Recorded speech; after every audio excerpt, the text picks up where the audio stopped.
Good morning, ladies and gentlemen, and you're most welcome in Yogi nursing career point YouTube channel online nursing classes. और guys morning के अंदर अपना time होता है ओबीजी यानी कि ऑब्स्टेटिक एंड गायनेकोलॉजी डिस्कस करने का। और गाइस प्रीवियस लेक्चर के अंदर अभी अपन डिस्कस कर रहे हैं मेंस्ट्रुअल साइकिल। और गाइस बिना टाइम वेस्ट किए आज अपन अपना टॉपिक स्टार्ट करते हैं। और ध्यान रखना गाइस, अभी तक जितने भी सेशन रहे अपने उनमें से सबसे इम्पोर्टेंट सेशन रहने वाला है आज की क्लास है। सबसे इम्पोर्टेंट क्लास रहने वाली है, बहुत से इम्पोर्टेंट और नए कंसेप्ट आपके बनने वाले हैं यहाँ पर इस क्लास के अंदर, जो कि आप पहले कभी नहीं जानते थे, लेकिन एग्जाम्स के अंदर अक्सर ये चीज़ें पूछी जाती हैं। So guys let's we are going to start our class और टुडे क्लास।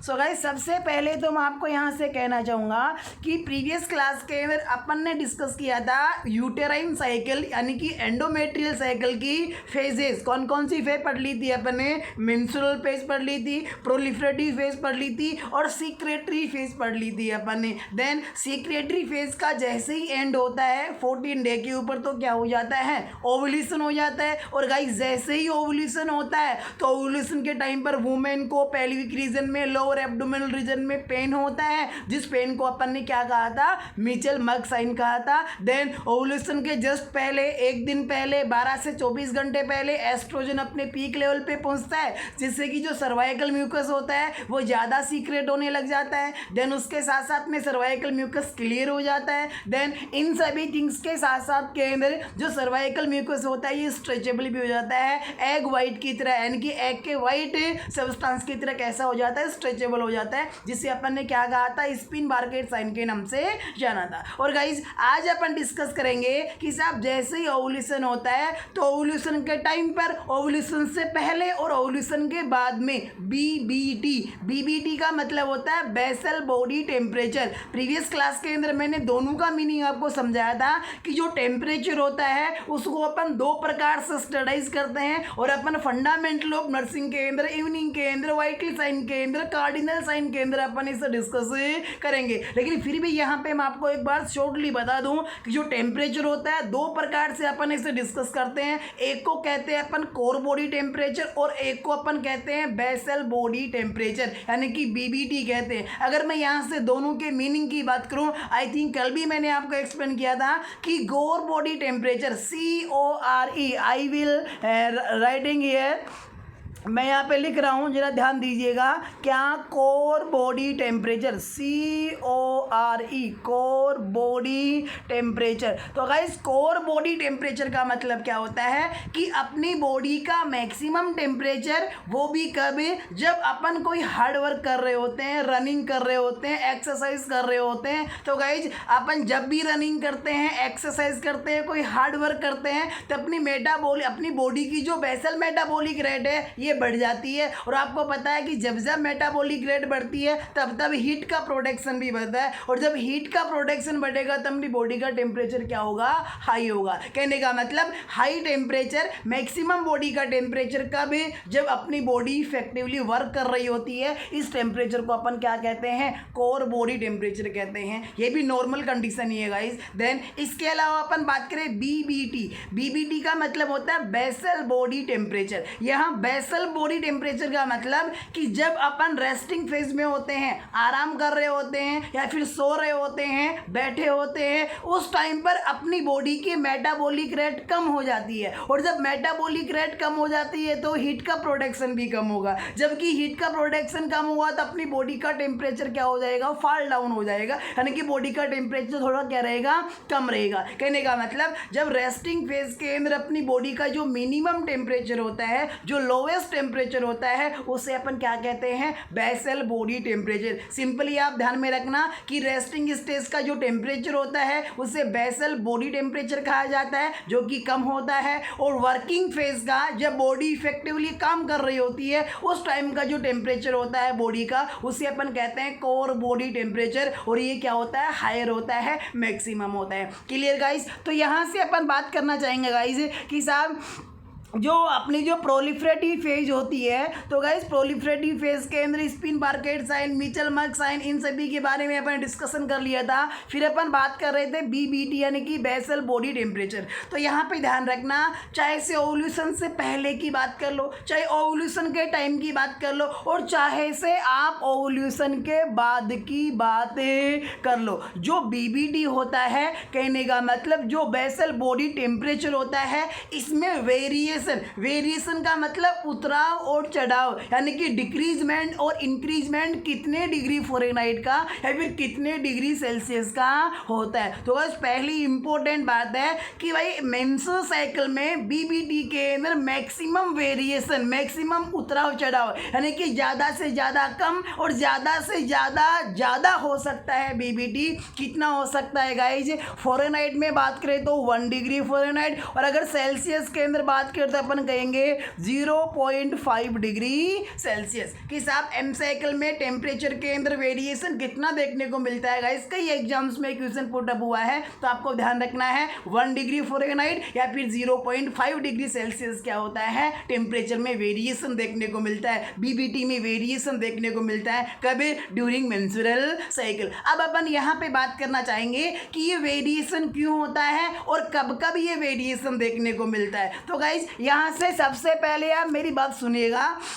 क्या सुनिएगा, ये जो टेम्परेचर इंक्रीज या फिर डिक्रीज हो रहा है मेंस्ट्रुअल साइकिल के अंदर, इसके अंदर सीधा सीधा इंटरफेयर करता है आपका प्रोजेस्टेरोन है गाइस। कम ऑन, कौन करता है? प्रोजेस्टेरोन। प्रोजेस्टेरोन कैसे करता है भाई? जो प्रोजेस्टेरोन हार्मोन है ये मेटाबॉलिक रेट के अंदर इंटरफेयर करता है। कहने का मतलब अगर प्रोजेस्टेरोन ज़्यादा होगा तो मेटाबॉलिक रेट स्लाइटली बढ़ेगी। जब मेटाबॉलिक रेट बढ़ेगी तो यहाँ पर हीट का प्रोडक्शन भी बढ़ेगा। जब हीट का प्रोडक्शन बढ़ेगा तो बॉडी का टेम्परेचर भी क्या होगा? इंक्रीज होगा। जब प्रोजेस्टेरोन का लेवल कम होगा तो यहाँ पर क्या होगा? मेटाबॉलिक रेट भी कम होगी। जब मेटाबॉलिक रेट कम होगी तो गाइस यहाँ पर क्या होगा? हीट का प्रोडक्शन कम होगा, और हीट का प्रोडक्शन कम होगा तो बॉडी का टेम्परेचर क्या होगा? फॉल डाउन होगा। कहने का मतलब टेम्परेचर डिक्रीज हो जाएगा। कहने का मतलब, और प्रोजेस्टेरोन के साथ साथ में स्लाइटली थोड़ा सा जो एस्ट्रोजन होता है ये भी इंटरफेयर करता है किसमें? मेटाबॉलिक रेट के अंदर, यानी कि मेटाबॉलिक रेट को क्या कर देते हैं? ये बढ़ा देते हैं। तो गाइज अब आपके पास में लॉजिक है, रेशनल है, जहाँ पे प्रोजेस्टेरोन एस्ट्रोजन बढ़ता है भाई उस टाइम पर तो मेटाबॉलिक रेट बढ़ेगी, मेटाबॉलिक रेट बढ़ेगी तो हीट प्रोडक्शन बढ़ेगा, हीट प्रोडक्शन बढ़ेगा तो टेम्परेचर बढ़ेगा, यानी कि बीबीटी क्या होगा? इंक्रीज होगा। और एम साइकिल में जहां पर प्रोजेस्टेरोन एस्ट्रोजन कम होता है, इसका मतलब मेटाबॉलिक रेट भी कम होगी, हीट का प्रोडक्शन भी कम होगा, इसका मतलब टेम्परेचर बीबीटी क्या होगा? डिक्रीज होगा। तो भाई सबसे पहले बात मैं यहाँ पे करना चाहूँगा बिफोर। बिफोर का मतलब है बिफोर टू ओवल्यूशन। ये री ओवल्यूशन गलत लिखा गया, आप ध्यान रखना, ये ओवल्यूशन है यहाँ पे। बिफोर ओवल्यूशन भाई, जस्ट बिफोर ओवल्यूशन, कितना जस्ट पहले? 24 से 48 घंटे पहले। ओवल्यूशन के 24 से 48 घंटे पहले बीबीटी क्या होता है? स्लाइटली इंक्रीज होता है। कितना? 1 डिग्री फ़ारेनहाइट या फिर 0.5 डिग्री सेल्सियस। ऐसा क्यों होता है? क्योंकि आपको पता है कि ओवल्यूशन से पहले एस्ट्रोजन अपने पीक लेवल पे होता है, मैक्सिमम लेवल पे होता है। साथ साथ में प्रोजेस्टेरोन का सीक्रेशन भी एम साइकिल के 12वें और 13वें दिन ज़्यादा सीक्रेट होता है। किसके कंपेरेटिवली? एम साइकिल के 5वें दिन, 6वें दिन, 7वें दिन, 8वें दिन के कंपेरेटिवली प्रोजेस्टेरोन का लेवल भी एम साइकिल के 12वें और 13वें दिन क्या होता है? ज़्यादा होता है। कहने का मतलब ओवल्यूशन के जस्ट पहले एस्ट्रोजन प्रोजेस्टेरोन बढ़े हुए होने की वजह से बीबीटी क्या होता है? इंक्रीज होता है। कितना होता है? 1 डिग्री फ़ारेनहाइट। देन इसके बाद में मैं यहाँ पे बात करना चाहूँगा after ovulation. Guys after ovulation भी यही हाल होता है, क्योंकि जैसे ही ओवल्यूशन हो जाता है तो कॉर्पस ल्यूटियम बन जाता है, और जब कॉर्पस ल्यूटियम बन जाता है तो मैक्सिमम क्या देता है? प्रोजेस्टेरोन देता है। साथ साथ में एस्ट्रोजन भी सीक्रेट करता है। सो गाइस यहाँ पे प्रोजेस्टेरोन लेवल हाई होने की वजह से ये प्रोजेस्टेरोन मेटाबॉलिक रेट में इंटरफेयर करता है, यानी कि मेटाबॉलिक रेट को बढ़ाता है, जिससे हीट प्रोडक्शन बढ़ेगा। हीट प्रोडक्शन बढ़ेगा तो बॉडी का टेम्परेचर भी इंक्रीज होगा, यानी कि बीबीटी होता है ये ओवल्यूशन के बाद में क्या होता है? इंक्रीज होता है। ओवल्यूशन होने के बाद में कितने समय तक? 24 से 48 घंटे तक बीबीटी क्या रहता है? इंक्रीज रहता है। कितना? 1 डिग्री फ़ारेनहाइट या फिर 0.5 डिग्री सेल्सियस। लेकिन इंपॉर्टेंट बात है guys, come on focus on the point, important thing है at the time of ovulation BBT decrease. Ovulation से जस्ट पहले भी बीबीटी बढ़ता है, ओवुलेशन के जस्ट बाद भी बढ़ता है। इन दोनों का कारण है एस्ट्रोजन प्रोजेस्टेरोन का बढ़ा हुआ होना। लेकिन just eight the time of ovulation, ovulation के टाइम पर बीबीटी क्या होता है, डिक्रीज होता है। इसका कारण जरा ध्यान से जानिएगा, ऐसा क्यों होता है? क्योंकि गाइस जिस टाइम पर ओवुलेशन होता है, ओवुलेशन होने का मतलब जो LH होता है, ये LH ग्राफियन फॉलिकल की वॉल को टारगेट करता है और धीरे धीरे ग्राफियन फॉलिकल की वॉल को किसी एक तरफ से क्या कर देता है, पतली कर देता है। इतनी पतली कर देता है, इतनी थिन कर देता है कि वो वॉल क्या हो जाती है, रप्चर हो जाती है। तो जिस टाइम पर LH आपके ग्राफियन फॉलिकल के ऊपर काम कर रहा होता है गाइज, उस टाइम पर स्लाइटली प्रोजेस्टेरोन एस्ट्रोजन कुछ समय के लिए स्लाइटली क्या होते हैं, कम होते हैं। और गाइज इसी वजह से इन एस्ट्रोजन और प्रोजेस्टेरोन के at the time of ovulation slightly कम होने की वजह से at the time of ovulation BBT क्या होता है, डिक्रीज होता है। कितना डिक्रीज होता है? वही 1 डिग्री फ़ारेनहाइट, अगर आप सेल्सियस में कहना था तो 0.5 डिग्री सेल्सियस। तो गाइज ये तो बात थी अपने बीबीटी की, यानी कि बेसल बॉडी टेम्परेचर की। अब यहाँ से आप सिंपल सा एक कंसेप्ट बना लीजिए गाइज, बड़ा सिंपल सा एक कंसेप्ट बना लीजिए। क्या कंसेप्ट बना लीजिए? अगर अपन यहाँ पे बात करें किसकी, एम फेज की, कि एम साइकिल की जो मेंस्ट्रुअल फेज होती है, मेंस्ट्रुअल फेज के अंदर कौन, बीबीटी यानी कि basal body temperature menstrual phase में डिक्रीज होता है या फिर इंक्रीज होता है? हे गाइज इसका आंसर तो मुझे आपसे चाहिए। क्या चाहिए? कि एम साइकिल की मेंस्ट्रुअल फेज में बीबीटी कम होता है या फिर ज़्यादा होता है? Hey guys come on, give your reply. M cycle की पहली फेज में, मेंस्ट्रुअल फेज में बेसल बॉडी टेम्परेचर इंक्रीज होता है या फिर डिक्रीज होता है? तो हे गाइस क्या होगा, मेंस्ट्रुअल फेज के अंदर बीबीटी क्या होगा, डिक्रीज होगा। बहुत से बच्चे कह रहे होंगे सर इंक्रीज होता है, लेकिन ध्यान रखना टेम्परेचर इंक्रीज नहीं होता है, मेंस्ट्रुअल फेज के अंदर डिक्रीज होता है। अगर इंक्रीज होता है तो मुझे कोई एक रेशनल दे दो, एक छोटा सा कारण बता दो कि सर इसकी वजह से एम साइकिल की मेंस्ट्रुअल फेज के अंदर टेम्परेचर बढ़ता है। बल्कि मैं आपको कारण दूंगा कि मेंस्ट्रुअल फेज में जो टेम्परेचर होता है वो कम क्यों होता है। क्योंकि गाइज एम साइकिल के अंदर टेम्परेचर के वेरिएशन यानी कि कम या फिर ज़्यादा होने में जो मोस्ट इंपॉर्टेंट रोल है वो है एस्ट्रोजन एंड प्रोजेस्टेरोन का। और गाइज आप जानते हो पहले से ही कि मेंस्ट्रुअल फेज के अंदर नो एनी सिंगल हार्मोन है प्रेजेंट। इस फेज में कोई भी हार्मोन प्रेजेंट नहीं होता है। अब देखो ना एस्ट्रोजन है और ना प्रोजेस्टेरोन है, बिल्कुल ही लो है। अब जब लो है तो मेटाबॉलिक रेट क्या होगी, कम होगी, तो हीट का प्रोडक्शन भी कम होगा, तो टेम्परेचर भी क्या होगा, फॉल डाउन होगा। इसलिए है गाइज मेंस्ट्रुअल फेज में स्लाइटली टेम्परेचर क्या रहता है, कम रहता है। कितना कम रहता है, 1 डिग्री फ़ारेनहाइट फिर 0.5 degree Celsius. Come on. Then इसके बाद में मेंस्ट्रुअल फेज के बाद में अपन बात करें प्रोलिफरेटिव फेज की। कौन सी की? तो गाइस ध्यान रखना, प्रोलिफरेटिव फेज, जैसे ही प्रोलिफरेटिव फेज शुरू होती है तो प्राइमरी फॉलिकल स्टिमुलेट होने लगते हैं, तो उनसे एस्ट्रोजन प्रोजेस्टेरोन आने लगता है 6वें दिन, 7वें दिन, 8वें दिन, 9वें दिन, 10वें दिन। कहने का मतलब जैसे जैसे प्रोलिफरेटिव फेज का ड्यूरेशन बढ़ने लग जाता है, 6 से 7 दिन होता है, 8 दिन होता है, 9 दिन होता है, 10 दिन होता है, 11, 12, 13 दिन होता है, वैसे वैसे एस्ट्रोजन प्रोजेस्टेरोन का लेवल भी क्या होता है, इंक्रीज होता है। और जैसे जैसे इन दोनों हार्मोन्स का लेवल इंक्रीज होता है वैसे वैसे मेटाबॉलिक रेट भी इंक्रीज होती है, वैसे वैसे हीट का प्रोडक्शन भी इंक्रीज होता है, वैसे वैसे बॉडी का टेम्परेचर भी क्या होता है, इंक्रीज होता है। सो गाइस प्रोलिफरेटिव फेज में एस्ट्रोजन और प्रोजेस्टेरोन दोनों हार्मोन्स का सीक्रेशन होता है, किसके कंपैरेटिवली, मेंस्ट्रुअल फेज के कंपैरेटिवली। इसलिए मेंस्ट्रुअल फेज में डिक्रीज होता है बिकॉज यहाँ पे कोई हार्मोन नहीं है, लेकिन प्रोलिफरेटिव में दोनों हार्मोन है, इसलिए प्रोलिफरेटिव फेज में बीबीटी क्या होगा, इंक्रीज होगा। कितना, वही 1 डिग्री फ़ारेनहाइट या फिर 0.5 डिग्री सेल्सियस। देन प्रोलिफरेटिव के बाद में अपन बात करते हैं यहाँ पे at the time of ovulation. क्या, at the time of ovulation, कि साहब ओवुलेशन के टाइम पर बीबीटी डिक्रीज होता है या फिर इंक्रीज होता है। तो ये जस्ट अभी अभी मैंने आपको एक्सप्लेन किया है कि बेबी यानी कि ओवुलेशन के टाइम पर बीबीटी क्या होता है, डिक्रीज होता है। और वो कैसे होता है ये भी मैंने आपको बताया कि साहब ओवुलेशन के के टाइम पर एलएस ग्राफिन फॉलिकल को रप्चर कर रहा होता है। और गाइज जब ग्राफिन फॉलिकल रप्चर हो रहा होता है तो उसकी सेल से जो एस्ट्रोजन प्रोजेस्टेरोन है ये थोड़ा कम सीक्रेट होता है, जिसकी वजह से बीबीटी क्या होता है, फॉल डाउन होता है। सो ओव्यूलेशन के टाइम पर बीबीटी डिक्रीज होगा। देन ओव्यूलेशन के बाद में आती है सीक्रेटरी फेज। तो आपको पता है गाइज सीक्रेटरी फेज के अंदर यानी कि ओव्यूलेशन के बाद के अंदर कॉर्पस लुटियम बन जाता है, जिससे कि प्रोजेस्टेरोन का सीक्रेशन बढ़ जाता है, जिससे कि मेटाबॉलिक रेट भी बढ़ जाएगी। और मेटाबॉलिक रेट बढ़ने की वजह से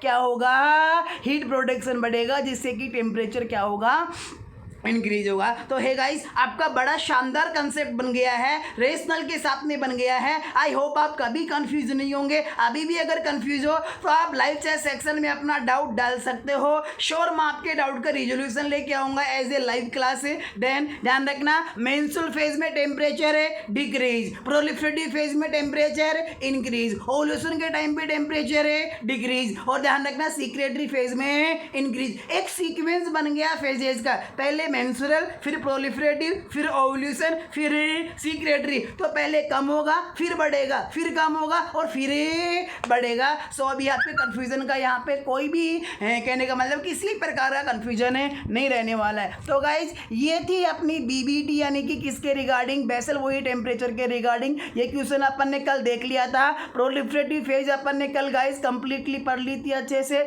और गाइज आज अपन डिस्कस करेंगे, आज अपन पढ़ेंगे एम साइकिल की जो तीसरी फेज होती है, यूटेराइन साइकिल की सीक्रेटरी फेज होती है। ज़्यादा कुछ है नहीं, इसके अलावा बहुत चीज़ें मैं आपके लिए लेकर के आया हूँ। सीक्रेटरी फेज की हर एक चीज़ आप समझ चुके हो। पहली बात ध्यान रखना कि जो सीक्रेटरी फेज होती है इसे पोस्ट ओवल्यूटरी फेज भी कहते हैं। ध्यान रखना, कई जगह कई टीचर्स कई बुकों में आपको अलग से नाम मिलेगा पोस्ट ओवल्यूटरी फेज, लेकिन अलग से नहीं होती है गाइज। पोस्ट ओवल्यूटरी फेज का मतलब ओवल्यूशन के जस्ट बाद का टाइम। और गाइस ओव्यूलेशन के जस्ट बाद के अंदर कॉर्पस ल्यूटियम बन जाता है, मैक्सिमम प्रोजेस्टेरोन सीक्रेशन होता है, एंडोमेट्रियल ग्लैंड्स डेवलप हो जाती हैं, वो सीक्रेशन करती हैं, जिससे कि एंडोमेट्रियम में सीक्रेशन ही सीक्रेशन हो जाते हैं। इसलिए ओव्यूलेशन के बाद की फेज को अपन क्या कहते हैं, मेनली सीक्रेटरी फेज। लेकिन as a synonyms, as a another name, हिसाब सीक्रेटरी फेज का दूसरा नाम क्या है, तो अपन क्या कह सकते हैं, पोस्ट ओव्यूलेटरी फेज, या फिर इसे क्या कह सकते हैं अपन, ल्यूटियल फेज भी कह सकते हैं। ध्यान रखना, अगर आपसे पूछे कि which phase of the endometrial cycle is otherwise also known as luteal phase, कि मेंस्ट्रुअल साइकिल या एंडोमेट्रियल साइकिल की कौन सी फेज को ल्यूटियल फेज के नाम से जाना जाता है, तो गाइस किसे जानते हैं अपन ल्यूटियल फेज के नाम से, सीक्रेटरी फेज को। क्यों जानते हैं, क्योंकि सीक्रेटरी फेज के अंदर कॉर्पस ल्यूटियम बनता है, काम करता है, डिजनरेट होता है, सारा कॉर्पस ल्यूटियम का काम हो रहा है सीक्रेटरी फेज में, इसलिए क्या कह सकते हैं, ल्यूटियल फेज भी कह सकते हैं। ओव्यूलेशन के बाद ये फेज आती है, इसलिए अपन पोस्ट ओव्यूलेटरी फेज भी कह सकते हैं। देन इससे भी एक इम्पोर्टेंट बात आपसे पूछ सकता है कि एंडोमेट्रियल या फिर यूटेराइन या फिर मेंस्ट्रुअल की कौन सी फेज को कांस्टेंट फेज के नाम से जाना जाता है। Hey guys come on, what are I am saying, कि मेंस्ट्रुअल साइकिल को कौन सी फेज को कांस्टेंट फेज के नाम से जाना जाता है, which phase of the M cycle या फिर which phase of the uterine cycle is also known as constant phase. ये क्वेश्चन आ चुका है, जीएमसीएस 2017 में आ चुका है। रैक यानी कि राजकुमारी अमृत कौर दिल्ली जो है उसके अंदर ये एमएससी एंट्रेंस एग्जाम के अंदर ये क्वेश्चन आ चुका है, पीजीआई के अंदर ये क्वेश्चन आ चुका है, दिल्ली एम्स के अंदर ये क्वेश्चन आ चुका है। तो गाइस ध्यान रखना कि एम साइकिल की कौन सी फेज को अपन कांस्टेंट फेज कहते हैं, सीक्रेटरी फेज को। अब यहाँ से समझिएगा, कांस्टेंट का मतलब जिसका समय, जिस फेज की ड्यूरेशन, जिस फेज का समय अंतराल क्या हो, फिक्स हो, कभी कम या फिर ज्यादा नहीं होता हो, उसे क्या कह सकते हैं, कांस्टेंट। कांस्टेंट का मतलब स्टिग्नेशन, कांस्टेंट का मतलब क्या है, यानी कि स्थिर, यानी कि वो फेज जो स्थिर रहती है, जिसका टाइम ना कम होता और ना ज्यादा होता है, उसे अपन क्या कहते हैं, कांस्टेंट फेज कहते हैं। और गाइस आपकी प्रोलिफरेटिव फेज की ड्यूरेशन कम ज्यादा हो सकती है, मेंस्ट्रुअल फेज की ड्यूरेशन कम ज्यादा हो सकती है, लेकिन ओव्यूलेशन के बाद की जो फेज है यानी कि सीक्रेटरी जो फेज है, इसका टाइम फिक्स है, 14 डेज की होती है, सो होती है। इसीलिए ध्यान रखना, इसे क्या कहते हैं, सीक्रेटरी फेज को कांस्टेंट फेज भी कहते हैं। मस्ट इंपॉर्टेंट थिंग है, secretory phase also known as constant phase because length of this phase is fixed. कितने डेज, 14 डेज। देन अगर अपन सिक्रेटरी फेज के ड्यूरेशन की बात करें कि कितने दिन से लेकर के कितने दिन के अपन क्या कहते हैं, सिक्रेटरी फेज कहते हैं, तो गाइज यहाँ से ध्यान रखना ड्यूरेशन है 15 से लेकर के 28 दिन, यानी कि 15 से लेकर के 28 दिन जस्ट ओवल्यूशन के बाद में, वो till the end of this cycle, ovulation के बाद से लेकर के साइकिल के एंड तक का जो समय उसे क्या कहते हैं अपन सिक्रेटरी फेज कहते हैं, यानी कि 15 से 28 दिन। अगर मैं आपसे यहाँ से पूछूं कि सिक्रेटरी फेज में कौन सा हार्मोन सबसे ज्यादा होता है, क्या GnRH होता है या FSH होता है या एस्ट्रोजन होता है या प्रोजेस्टेरोन होता है, तो कौन सा हार्मोन ज्यादा होता है, प्रोजेस्टेरोन। क्यों होता है इसका रेशनल अब मेरे को देने की आवश्यकता ही नहीं है, क्योंकि मैं आपके ये बेसिक कंसेप्ट पहले ही बना चुका हूं। क्योंकि साहब सिक्रेटरी फेज में कॉर्पस लुटियम बन जाता है, कॉर्पस लुटियम मैक्सिमम कौन सा हार्मोन सीक्रेट करता है, प्रोजेस्टेरोन। इसलिए ध्यान रखना सिक्रेटरी फेज में मोस्ट अब्यूंडेंट यानी कि सबसे ज्यादा प्रचुर पाया जाने वाला जो हार्मोन है वो कौन सा है, प्रोजेस्टेरोन है। क्यों है प्रोजेस्टेरोन, इसका रेशनल भी मैंने यहाँ पे मेंशन किया है, due to formation of corpus luteum under the effect of LH, कि LH के इफेक्ट के अंदर सिक्रेटरी फेज के अंदर ओवल्यूशन के बाद में कॉर्पस लुटियम बन जाता है। क्या LH के इफेक्ट में ओवल्यूशन के बाद में सिक्रेटरी फेज में क्या बन जाता है, कॉर्पस लुटियम, और कॉर्पस लुटियम मैक्सिमम क्या देता है, प्रोजेस्टेरोन। इसलिए सिक्रेटरी फेज में सबसे ज्यादा पाया जाने वाला हार्मोन कौन सा होगा, प्रोजेस्टेरोन होगा। और ध्यान रखना इस प्रोजेस्टेरोन हार्मोन के इफेक्ट के अंदर जो आपकी एंडोमेट्रियम होती है, इसमें म्यूकस का सिक्रेशन करने वाली ट्यूबुलर ग्लैंड्स होती हैं, ये क्या हो जाती हैं, डेवलप हो जाती हैं। और यूट्रस की जो एंडोमेट्रियम की जो ब्लड वेसल्स होती हैं वो क्या हो जाती है, एनलार्ज हो जाती हैं। सो गाइज जिसकी वजह से एंडोमेट्रियल सिक्रेशन से बढ़ जाते हैं और एंडोमेट्रियम मिल्की हो जाती है, यानी कि मिल्क जैसे व्हाइट कलर की उसमें सिक्रेशंस बढ़ जाते हैं इन एंडोमेट्रियल ग्लैंड्स के द्वारा। सो गाइस जिसके द्वारा क्या होता है, develop mucus secreting endometrial tubular gland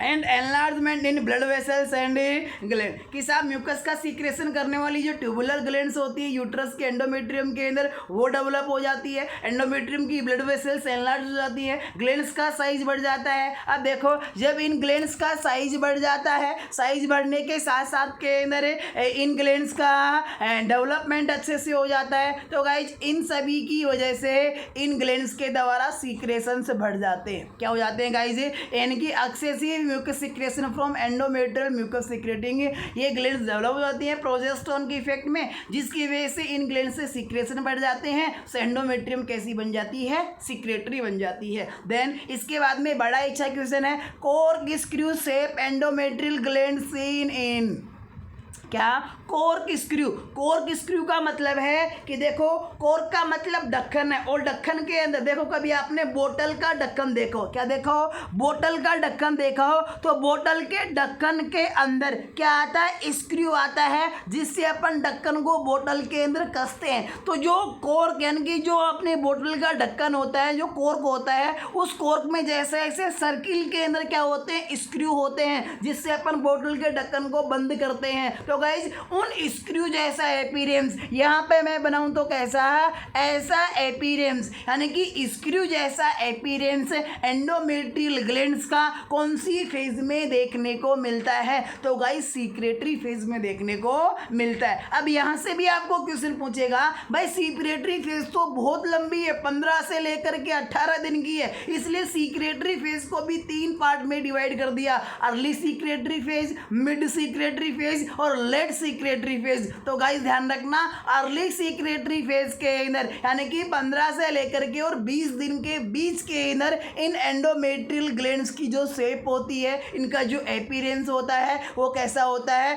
बोतल के ढक्कन के स्क्रू के जैसा होता है। तो गाइस ये बड़ा अच्छा क्वेश्चन है, बड़ा इंपॉर्टेंट क्वेश्चन आपसे पूछा जा सकता है कि cork screw appearance of the endometrial glands are seen in option A में आ जाए अर्ली सीक्रेटरी फेज, बी में आ जाए मिड सीक्रेटरी फेज, सी में आ जाए लेट सीक्रेटरी फेज, डी में आ जाए प्रोलिफरेटिव फेज। तो अपने को एज ए आंसर क्या चूज करना है, early secretory phase. Clear guys? तो अपनी एंडोमेट्रियल साइकिल की, यूटेराइन साइकिल की ये कौन सी फेज थी? तीसरी फेज थी। इसके बाद में फोर्थ फेज की अपन बात करें, जो कि अपन ने डिस्कस किया था, क्या थी? Pre menstrual phase. जैसा है गाइज, पहले ही मैंने आपको एक्सप्लेन कर दिया था कि प्री मेंस्ट्रुअल जो वर्ड है ये क्या कहता है। प्री का मतलब यहाँ पे है पहले, मेंस्ट्रुअल का मतलब जो एम साइकिल की जो पहली फेज होती है, मेंस्ट्रुअल फेज होती है। तो गाइज मेंस्ट्रुअल फेज से पहले का जो 4 दिन का टाइम होता है, 25 दिन से लेकर के 28 तक, यानी कि 25, 26, 27, 28, ये जो 4 दिन का टाइम है इसे अपन क्या कहते हैं? प्री मेंस्ट्रुअल फेज,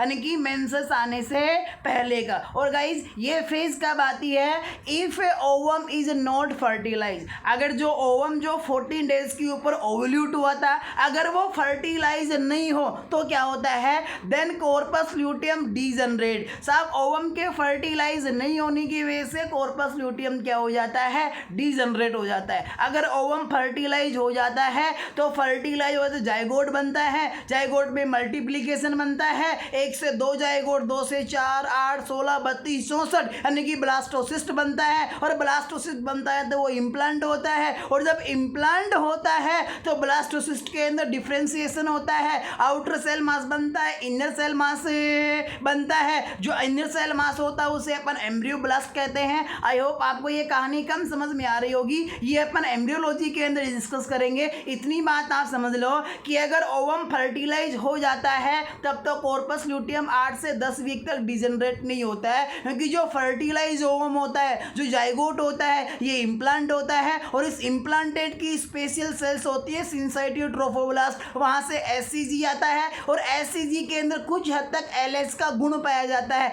एलएस की क्वालिटी पाई जाती है, एलएस की केमिकल कंपोजिशन पाई जाती है। तो ये एससीजी प्रेगनेंसी में 8 से 10 वीक तक कॉर्पस ल्यूटियम को जिंदा रखता है, इसे डीजनरेट नहीं होने देता है। लेकिन अगर फर्टिलाइजेशन नहीं होता है तो due to lacking of the LS corpus luteum degenerates and which results in estrogen and progesterone level are decrease. जब कॉर्पस ल्यूटियम डीजनरेट हो जाएगा तो एस्ट्रोजन प्रोजेस्टेरोन लेवल क्या हो जाएगा?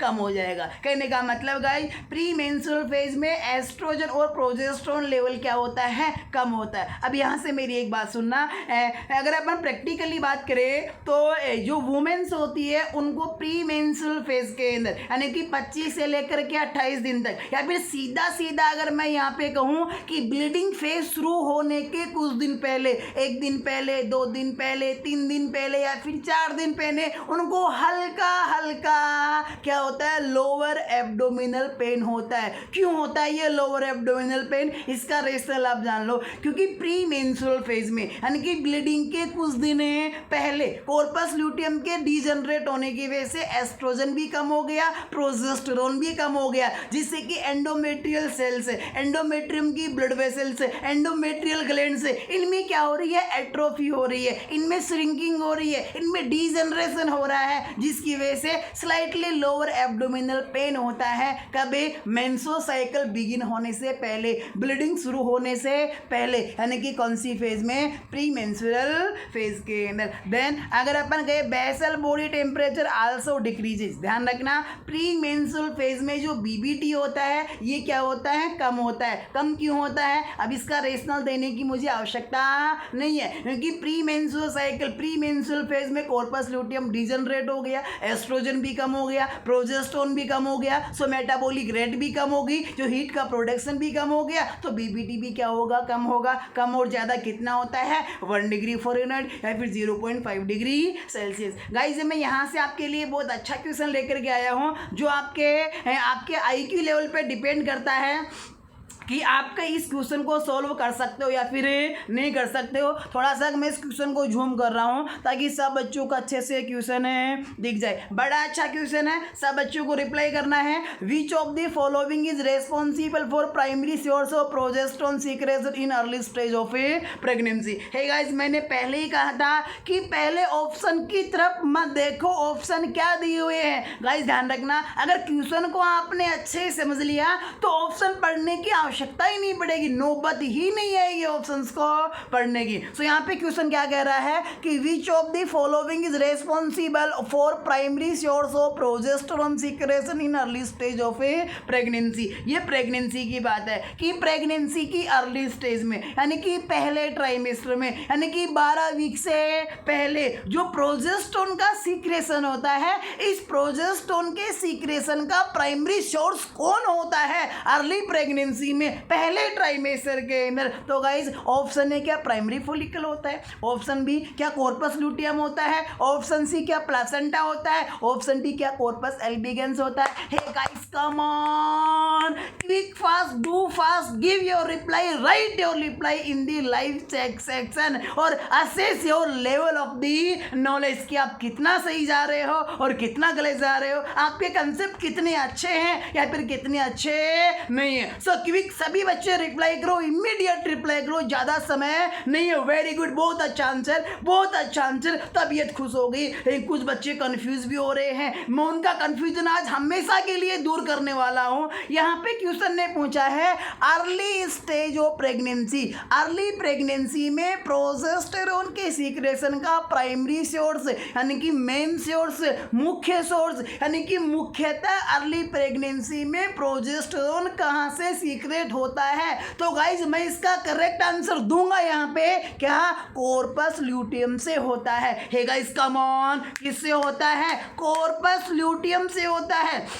अब देखिएगा, अब आप कह रहे होगे कि सर प्रेगनेंसी में तो प्लासेंटा होता है, तो कॉर्पस ल्यूटियम का क्या काम। लेकिन ध्यान रखना, प्लासेंटा के जो हार्मोनल फंक्शन है ये 8 से 10 वीक या फिर इसके बाद के अंदर स्टैब्लिश होते हैं, बल्कि जो प्लासेंटा है इसका कंप्लीट फॉर्मेशन तो प्रेगनेंसी में 12 वीक पे होता है, at the end of first trimester होता है। इसलिए प्लासेंटा तो अपने हार्मोन सीक्रेट करना पूरी तरह से शुरू करता है 10 वीक के बाद में, कहने का मतलब एंड में, लास्ट फर्स्ट ट्राइमेस्टर के एंड में सीक्रेट करता है। तो 10 वीक से पहले जो यानी कि अर्ली प्रेगनेंसी में जो एस्ट्रोजन प्रोजेस्टेरोन मिल रहा है प्रेगनेंसी में, वो कहाँ से मिल रहा है, कॉर्पस ल्यूटियम से। और इस कॉर्पस ल्यूटियम से कौन सीक्रेट करवा रहा है, HCG यानी कि ह्यूमन कोरियोनिक गोनेडोट्रोफिक हार्मोन। तो गाइस अर्ली प्रेगनेंसी के अंदर प्रोजेस्टेरोन का जो सीक्रेशन का जो प्राइमरी सोर्स होता है वो कौन होता है, कॉर्पस ल्यूटियम। हाँ, इसका आंसर चेंज हो जाए,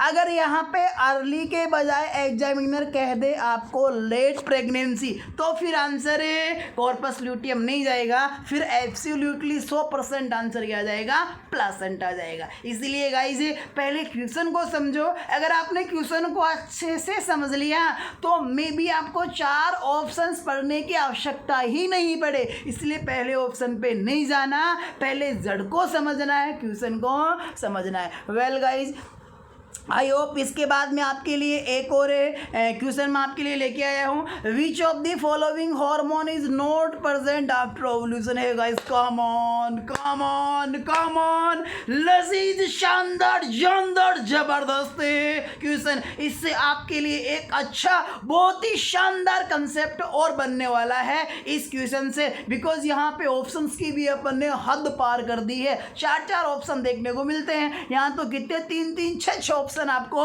मिल गए। जो जी में आए वो चूज करो, लेकिन सही चूज करो। पहले आप अपना रिप्लाई दो, फिर रेशनल के साथ में, कंसेप्ट के साथ में मैं आपको रिप्लाई दूंगा। क्वेश्चन क्या है, which of the following hormone, निम्न में से कौन सा हार्मोन इज नॉट प्रेजेंट, नहीं पाया जाता है आफ्टर ओवुलेशन, ओवुलेशन के बाद में। ओवुलेशन के बाद में एक वुमेन के ब्लड में यानी कि उसके सीरम में कौन सा हार्मोन प्रेजेंट नहीं होता है, क्या एस्ट्रोजन नहीं होता है, या FSH नहीं होता है, क्या ओवुलेशन के बाद में LH नहीं होता है, क्या ओवुलेशन के बाद में GnRH नहीं होता है, या फिर प्रोजेस्टेरोन नहीं होता है, या फिर F में क्या दे दिया, बोथ B एंड D का मतलब FSH और क्या FSH और GnRH दोनों नहीं होते। Guys come on, put your reply, well बहुत अच्छा। अभी मैं सही गलत नहीं कह रहा, वेल इसलिए क्योंकि आप आंसर का रिप्लाई कर रहे हो, सिर्फ इसीलिए। ज़्यादा कंफ्यूज नहीं हो, बड़ा इजी है। ध्यान रखना, जो चीज़ आपको बाहर से जितनी टफ दिखती है ना, मुश्किल दिखती है ना, अगर आप उसके पास जाते हो ना, तो पास जाते ही वो चीज़ आपको इजी लगने लगती है। तो इस क्वेश्चन के अंदर जाओ, इसकी तह तक जाओ, जड़ तक जाओ, अपने आप इस क्वेश्चन का आंसर हल हो जाएगा और आसान हो जाएगा। तो अब यहाँ पे मेरा answer well well well well well, जिन बच्चों का रिप्लाई दिया उनका बहुत अच्छा रिप्लाई है, बिल्कुल। अब देखो रेशनल के साथ में इसका आप आंसर जानो कि कौन सा हार्मोन ओव्यूलेशन के बाद में प्रेजेंट नहीं होता। तो देखिए, सबसे पहली बात मैं यहाँ पे कहना चाहूँगा कि एस्ट्रोजन प्रेजेंट नहीं होता। भाई इसका तो होना जरूरी है, क्योंकि ओव्यूलेशन के बाद में कॉर्पस लूटियम बन जाता है, और कॉर्पस लूटियम तो क्या देता है, estrogen and progesterone. So estrogen भी होगा और प्रोजेस्टेरोन भी होगा। कब, ओव्यूलेशन के बाद में। सो ए और ई तो कभी भी इस क्वेश्चन का आंसर हो ही नहीं सकता, क्योंकि क्वेश्चन में पूछा गया कौन सा हार्मोन नहीं होता ओव्यूलेशन के बाद में,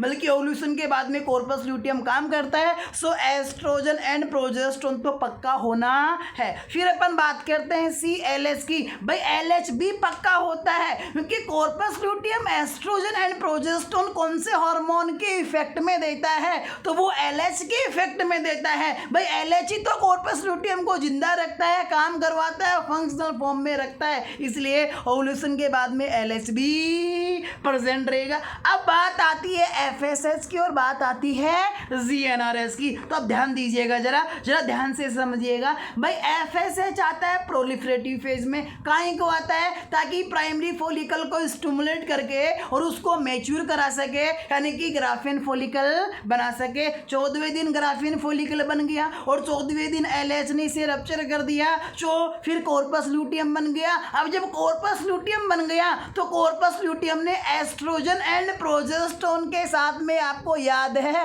एक हार्मोन भी दिया था, तीसरा भी। क्या नाम था, इनहिबिन ए। और बताया था मैंने कि इनहिबिन ए किसके सीक्रेशन को इनहिबिट कर देता है, रोक देता है। FSH के सीक्रेशन को क्या कर देता है, इनहिबिन ए रोक देता है। तो गाइज यहाँ पर ओव्यूलेशन के बाद में कॉर्पस लूटियम के बनने की वजह से कॉर्पस लूटियम इनहिबिन ए देता है, और ये इनहिबिन ए FSH के सीक्रेशन को रोक देता है। सो ओव्यूलेशन के बाद में FSH नहीं सीक्रेट होता है। देन इसके बाद में अपन बात करें GnRH की। भाई अब GnRH भी ओव्यूलेशन के बाद में क्या ले क्यों आएगा। अब देखिए, आप मुझे बताओ ओव्यूलेशन के बाद में आखिर GnRH का काम ही क्या है। भाई GnRH का काम होता है AP को स्टिमुलेट करके FSH का सीक्रेशन करवाना। सब तो FSH को तो इनहिबिट कर दिया इनहिबिन ए ने, सो FSH तो आना नहीं है। सो हाइपोथैलेमस खाम का बेमतलब में GnRH क्यों देगा। और दूसरी बात, ओव्यूलेशन के बाद में कॉर्पस लूटियम बनने की वजह से यहाँ से क्या हो गया, कॉर्पस लूटियम बनने की वजह से एस्ट्रोजन प्रोजेस्टेरोन का लेवल भी बढ़ गया। सो बढ़ा हुआ एस्ट्रोजन प्रोजेस्टेरोन का लेवल GnRH को नेगेटिव फीडबैक भी देता है, जिससे कि हाइपोथैलेमस से GnRH भी ओव्यूलेशन के बाद में नहीं आता। तो गाइस ध्यान रखना, B यानी कि FSH और D यानी कि GnRH, FSH and GnRH both hormone not present after ovulation. Ovulation के बाद में दोनों हार्मोन नहीं प्रेजेंट होते हैं। सो ऑप्शन F यानी कि both B and D is correct answer. B का मतलब FSH और D का मतलब GnRH। FSH and GnRH both hormone are not present after ovulation. So correct answer of this question will be option F। कुछ बच्चों का answer अच्छा आया है, मुझे नाज है उन बच्चों के ऊपर कि वो कंटिन्यू। गाइस देखो, अगर कंटिन्यू स्टडी करोगे तभी आपको रिजल्ट्स मिलेंगे। और मैं आपसे कहना चाहूँगा है, मुझे बिल्कुल भी लॉस नहीं होना है, बिकॉज मैं बेनिफिट के लिए ये कुछ नहीं कर रहा। अगर आपको पढ़ना है तो कंटिन्यू पढ़ो, वरना आप क्लास में आना ही मत, लाइव क्लास में आना ही नहीं। आकर के खाम खा भीड़ इकट्ठा ही मत करना। मैं खाम खा भीड़ इकट्ठा यहाँ पे करना भी नहीं चाहता। भाई भीड़ से क्या लेना अपने को मेरे को पढ़ने वाले बच्चे चाहिए, बस केवल और केवल पढ़ने वाले, और वो भी कंटिन्यू पढ़ने वाले। और ध्यान रखना, अभी अभी मैं कल सिस्टम मेंटेनेंस कर रहा था, इसलिए कल इवनिंग की क्लास भी नहीं हुई है। जैसे ये सिस्टम पूरा प्रोग्रेस कर जाता है 1 2 3 4 5 दिन में, उसके बाद में मैं फ़िल्टर लगा दूंगा अपने चैनल के ऊपर। फ़िल्टर का मतलब जो लोग कंटिन्यू क्लास देखते हैं, लिंक पर क्लिक करते हैं, केवल उन्हीं की लाइव क्लास चलेगी। और जो लोग कंटिन्यू क्लास नहीं देखते, जैसे ही वो लोग लिंक पे क्लियर करेंगे तो इनको यानी कि जो सिस्टम है वो बताएगा कि दिस लेक्चर या फिर video is not for you, ये लेक्चर आपके लिए नहीं है। यानी कि जो लोग कंटिन्यू क्लास देखेंगे, यानी कि जो पूरी क्लास लेंगे, कंटिन्यू क्लास लेंगे, वही कंटिन्यू लेक्चर्स को अटेम्प्ट कर पाएंगे। ऐसा नहीं कि कोई आया 2 मिनट देखा और वो चला गया। खामखा भीड़ इकट्ठा कर जाते हैं। तो अपने को भीड़ से मतलब नहीं, अपने को पढ़ने वाले बच्चों से मतलब है, रिजल्ट से मेरे को मतलब है। इसलिए ध्यान रखना 2 4 5 दिन में ये फिल्टर लगने वाला है, जिससे कि आप मुझे ये नहीं चाहिए कि मैं 200 बच्चों को पढ़ाऊँ, 1000, मैं 10 बच्चों को ही पढ़ा लूँगा, लेकिन कंटिन्यू पढ़ने वाले वो चाहिए। क्योंकि जब 10 बच्चे पढ़ाऊँगा तो 10 में से 10 का सिलेक्शन होगा, और जब सिलेक्शन होगा तो रेशियो तो कम से कम 100% बनेगा ना मेरा। इसलिए मेरे को भीड़ इकट्ठा नहीं करनी है, चाहे मैं 10 को नहीं 5 को ही पढ़ा लूँगा। इसलिए ध्यान रखना, लेक्चर देखना ही मत। अगर आपको पढ़ना ही है तो फिर कंटिन्यू पढ़ो, आपका मोस्ट वेलकम है पढ़ने के लिए। और अगर आपको खामखा भीड़ जमा करने के लिए आते हो तो मत आना मेरे प्यारे मित्रों। क्लियर? इतनी बात। देन इसके बाद में गाइज मैं यहाँ से बात करना चाहूँगा, एक बात मुझे और बताओ, सभी बच्चे अभी रिप्लाई कर दो, क्या अपनी क्लासेस के अंदर किसी बच्चे को समझने में कोई दिक्कत हो रही है? भाई लैंग्वेज नहीं समझ में आती हो, या फिर बहुत जल्दी फास्ट बहुत ज़्यादा तेज़ में, यानी कि बहुत फास्ट में बोलता हूँ, जिससे कि आप समझ ही नहीं पाते हो कि सर क्या बोल के। फिर आपको किसी भी प्रकार को यहाँ से लेक्चर को समझने में, क्लास को समझने में कोई दिक्कत हो रही है तो 2 सेकंड की बात है, अभी आप एक बार मुझे बता दीजिए। मैं जो भी प्रॉब्लम है उसके अंदर मॉडिफिकेशन करूँगा, चेंजमेंट करूँगा, और मैं आपको 100 में से 100% देना चाहूँगा। लेकिन जब आप मुझे बताओगे तभी मेरे को प्रॉब्लम आइडेंटिफाई हो पाएगी, और तभी मैं उसमें मॉडिफिकेशन कर पाऊँगा। सो जिस भी बच्चे को क्लास में कोई प्रॉब्लम हो रही है तो एब्सोल्युटली बिना बेझिझक के अभी वो लाइव चैट सेक्शन के अंदर अपना कमेंट कर दे कि साहब मेरे को सर आप इस तरह से पढ़ाते हो जैसे कुछ कम समझ में आता है, अगर आप इस तरह से पढ़ाओ तो हमें और भी बेटर तरीके से समझ में आए। तो गाइज मैं आपकी ओपिनियन के ऊपर पूरा विचार करूँगा, अगर बेटर आ तो मैं इसे तुरंत यानी कुछ ही समय के अंदर अप्लाई भी कर दूंगा, ताकि आप सब बच्चों को अच्छे समझ में आ जाए। बहुत अच्छा। देन इसके बाद में गाइज नेक्स्ट अपन बात करना चाहेंगे future of corpus luteum. Hey guys come on, this is too much very important regarding your competitive exam से। फ्यूचर ऑफ कॉर्पस ल्यूटियम से बहुत बार क्वेश्चन आते हैं कि कॉर्पस ल्यूटियम का फ्यूचर क्या होता है, अगर फर्टिलाइजेशन होता है तो इसका भविष्य किस प्रकार से बनता है, और अगर फर्टिलाइजेशन नहीं होता तो इसका भविष्य अंधकार में कैसे चला जाता है। कहने का मतलब अगर प्रेगनेंसी हो और प्रेगनेंसी नहीं हो तो कॉर्पस ल्यूटियम का क्या होता है। तो गाइज ये बात मैं आपको यहाँ पर सवर्ण अक्षरों के अंदर समझाना चाहूँगा। बस बात इतनी है कि आपको थोड़ा सा क्या रखना है, फोकस रखना है। मैं एक एक लेटर रखूँगा जिसका पूरा नाम आपको समझना है। सबसे पहली बात करें अपन कि ओ का मतलब ओवुलेशन। जैसे ही ओवुलेशन होता है तो ओवुलेशन कौन से दिन होता है भाई? 14वें दिन होता है। तो जिस दिन ओवुलेशन होता है तो ओवुलेशन के दिन कॉर्पस ल्यूटियम का फॉर्मेशन स्टार्ट हो जाता है। क्वेश्चन आता है कि formation of the corpus luteum begins at which day of menstrual cycle, कि एम साइकिल के कौन से दिन कॉर्पस ल्यूटियम का फॉर्मेशन शुरू हो जाता है? तो जिस दिन ओवुलेशन होता है, यानी कि formation starts of corpus luteum at 14 day of M cycle. M cycle के 14वें दिन कॉर्पस ल्यूटियम का फॉर्मेशन शुरू हो जाता है। लेकिन ध्यान रखना 14वें दिन फॉर्मेशन केवल शुरू होता है, कंप्लीट नहीं हुआ। 15 दिन भी फॉर्मेशन चलता रहता है, 16वें भी चलता रहता है, 17वें भी चलता रहता है। लेकिन एम साइकिल के 18वें दिन कॉर्पस ल्यूटियम कंप्लीटली क्या हो जाता है? फॉर्म हो जाता है। इसलिए आपसे यहाँ से ये भी क्वेश्चन बन जाता है कि साहब the completely formation of the corpus luteum occurs at which day of M cycle, कि एम साइकिल के कौन से दिन के ऊपर कॉर्पस ल्यूटियम कंप्लीटली पूरी तरह से फॉर्म हो जाता है, बन जाता है। तो आपका आंसर क्या आ जाएगा? 18 दिन जाएगा। देन इसके बाद में नेक्स्ट क्वेश्चन बनते हैं, 14वें दिन बनना शुरू हो जाता है कॉर्पस ल्यूटियम, 18वें दिन पूरी तरह से बन जाता है, डेवलप हो जाता है। इतनी बात क्लियर है। वेल देन नेक्स्ट मैं यहाँ से बात करना चाहूँगा, बनने के बाद में जो कॉर्पस ल्यूटियम होता है, इस कॉर्पस ल्यूटियम का मैक्सिमम फंक्शनिंग, यानी कि कॉर्पस ल्यूटियम ज़्यादा काम, सबसे ज़्यादा हार्मोन एम साइकिल के कौन से दिन से सीक्रेट करता है, यानी कि maximum functioning of the corpus luteum is seen at which day of menstrual cycle. M cycle के कौन से दिन कॉर्पस ल्यूटियम सबसे ज़्यादा काम करता है? तो गाइस ध्यान रखना 8/24 डे, यानी कि एम साइकिल के 24वें दिन कॉर्पस ल्यूटियम की मैक्सिमम फंक्शनिंग देखने को मिलती है। और ध्यान रखना जैसे ही एम साइकिल का 24वां दिन पूरे होने लगता है, यानी कि 24वां दिन जब एंड में होता है, तो 24वें दिन के लास्ट में कॉर्पस ल्यूटियम में डीजनरेशन स्टार्ट हो जाता है।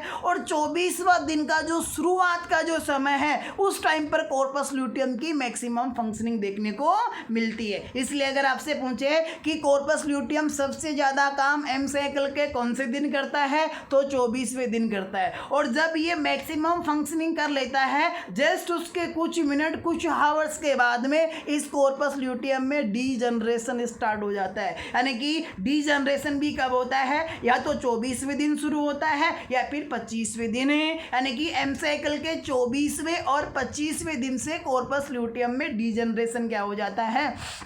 शुरू हो जाता है। तो गाइज बड़ी इंपॉर्टेंट चीज़ें हैं, फॉर्मेशन 14वें दिन पे शुरू होता है कॉर्पस ल्यूटियम का, फॉर्मेशन कंप्लीट होता है 18वें दिन, कॉर्पस ल्यूटियम के सबसे ज़्यादा फंक्शन देखने को मिलते हैं 24वें दिन, और कॉर्पस ल्यूटियम में डीजनरेशन शुरू हो जाता है या तो 24वें दिन या फिर 25वें दिन कॉर्पस ल्यूटियम डीजनरेट होना, ख़त्म होना शुरू हो जाता है। अब एक बात और जानिएगा यहाँ से, भाई एम साइकिल के 24वें या फिर 25वें दिन तो कॉर्पस ल्यूटियम में डीजनरेशन क्या होता है? स्टार्ट होता है। तो ये कॉर्पस ल्यूटियम कंप्लीटली डीजनरेट कितने दिन में हो जाता है? तो ध्यान रखना डीजनरेशन शुरू होने के, माना कि यहाँ से 24 या फिर 25वें दिन, दोनों में से किसी भी एक दिन डीजनरेशन शुरू हो रहा है। मान लेते हैं यहाँ पे एक एग्जांपल कि 25वें दिन कॉर्पस ल्यूटियम में डीजनरेशन, यानी कि इसकी सेल्स में एट्रोफी होना, इसके फंक्शंस में कमी आना शुरू हुई कब? 25वें दिन। तो जिस दिन डीजनरेशन शुरू हुआ है उसके बाद में विथ इन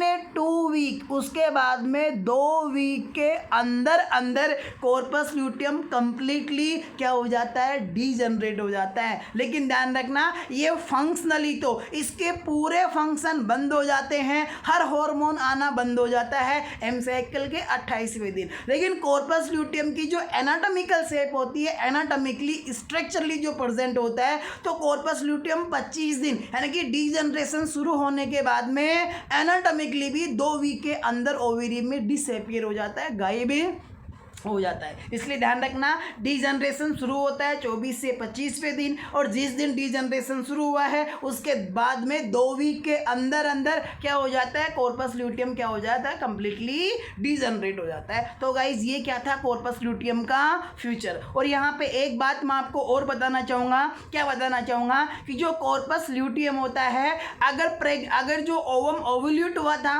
अगर वो फर्टिलाइज होता है, तो ऐसी कंडीशन में कॉर्पस ल्यूटियम का क्या हाल होता है? और अगर जो ओवम ओवल्यूट हुआ था वो फर्टिलाइज नहीं होता, तो ऐसी कंडीशन में कॉर्पस ल्यूटियम में क्या क्या चेंजेज होते हैं? तो गाइज ये सभी चीज़ें मैं आपको एक हायरार्की के द्वारा यहाँ पर आपको समझाना चाहूँगा। और देखिए मैंने कहीं ना कहीं यहाँ पे मेंशन किया है, बहुत अच्छे तरीके से आपके जानदार शानदार लजीज नोट्स को ध्यान में रखते हुए मेंशन किया है। देखो डेवलपमेंट स्टार्ट एट 14 डे, यानी कि कॉर्पस ल्यूटियम का डेवलपमेंट शुरू हो जाता है 14वें दिन, डेवलपमेंट कंप्लीट 18 डे, 18वें दिन डेवलपमेंट पूरा हो जाता है। मैक्सिमम फंक्शनिंग यानी कि ज़्यादा काम करता है 24वें दिन। डीजनरेशन स्टार्ट यानी कि डिग्रेड होना, ये खराब होना, ये कहने का मतलब डीजनरेट होना शुरू हो जाता है कब? 24 से 25वें दिन। कंप्लीटली डीजनरेट, पूरी तरह से डीजनरेट हो जाता है विथ इन 2 वीक। अब यहाँ से इंपॉर्टेंट बात आती है क्या? In non pregnant cycle. क्या गाइज?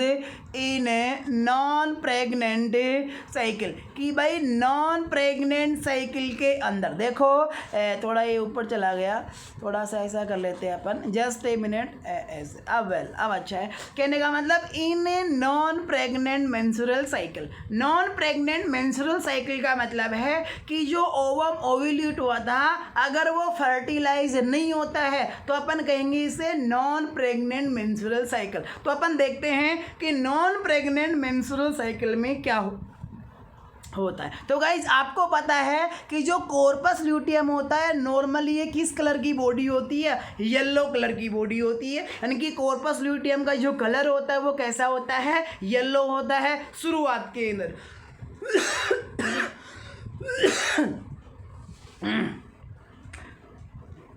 शुरुआत में कॉर्पस ल्यूटियम का कलर कैसा होता है, येलो होता है। और ध्यान रखना गाइज, जब कॉर्पस ल्यूटियम अपनी मैक्सिमम फंक्शनिंग के ऊपर होता है यानी कि नियर अबाउट 23-24 वीक के नियर यानी कि 24 वीक के आसपास होता है, तब कॉर्पस ल्यूटियम के अंदर एक छोटी सी कैविटी होती है, उस कैविटी के अंदर ब्लड फिल्ड हो जाता है जिससे कॉर्पस ल्यूटियम का कलर पिंक हो जाता है, यानी कैसा हो जाता है, रेड हो जाता है। जब कॉर्पस ल्यूटियम के अंदर ब्लड फिल्ड हो जाता है तो अपन उसे कहते हैं कॉर्पस हेमरेजिया या फिर कॉर्पस मेंस्ट्रुअलिस के नाम से भी जानते हैं, जिसका कलर ब्लड भरने की वजह से कैसा हो जाता है, पिंक हो जाता है। इसे कॉर्पस स्पूरिया भी कहते हैं। स्पूरिया का मतलब होता है झूठा, झूठा का मतलब अब कॉर्पस ल्यूटियम केवल नाम का रहता है, ये काम नहीं करता है, इसलिए अपन क्या कहते हैं, कॉर्पस स्पूरिया। यानी कि जब 24 दिन होते हैं तो कॉर्पस ल्यूटियम के अंदर एक छोटा सा स्पेस होता है, जिस स्पेस के अंदर ब्लड फिल्ड हो जाता है, क्योंकि कॉर्पस ल्यूटियम की जो कैपिलरीज हो जाती हैं वो डैमेज हो जाती हैं, जिनसे ब्लड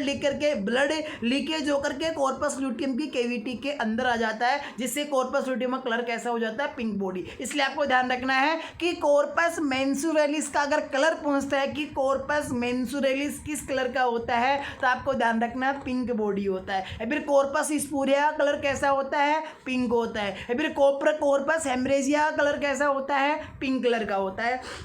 देन जब 24 दिन के बाद में 24वें दिन मैक्सिमम फंक्शनिंग होती है और जस्ट 24वें दिन के लास्ट समय या फिर 25वें दिन कॉर्पस ल्यूटियम में डीजनरेशन स्टार्ट हो जाता है और कॉर्पस ल्यूटियम डीजनरेट होकर के और वाइट कलर की बॉडी में कन्वर्ट हो जाता है, जिसे अपन क्या कहते हैं, कॉर्पस एल्बिगेंस। और आपको पता है कॉर्पस एल्बिगेंस बिल्कुल निकम्मा है, नकारा है, कोई काम नहीं करता, किसी हार्मोन का सिक्रेशन नहीं करता। तो गाइज ये तो किसकी बात थी, नॉन प्रेग्नेंट साइकिल की। हिसाब सबसे पहले कॉर्पस ल्यूटियम येलो कलर का होता है, लेकिन मैक्सिमम फंक्शनिंग के टाइम पर इसकी ब्लड वेसल्स कैपिलरीज डैमेज होने की वजह से इस कॉर्पस ल्यूटियम के अंदर ब्लड फिल्ड हो जाता है इसकी कैविटी में, जिससे इसका कलर कैसा हो जाता है, पिंक हो जाता है। और यानी कि जब मैक्सिमम फंक्शनिंग हो जाती है 24वें दिन तो इसके बाद में कॉर्पस ल्यूटियम बिल्कुल भी काम नहीं करता, इसलिए अपन क्या कहते हैं, इसे कॉर्पस स्पूरिया कहते हैं। और ये डिजनरेट होकर के व्हाइट बॉडी में कन्वर्ट हो जाएगा, जिसे अपन क्या कहेंगे, कॉर्पस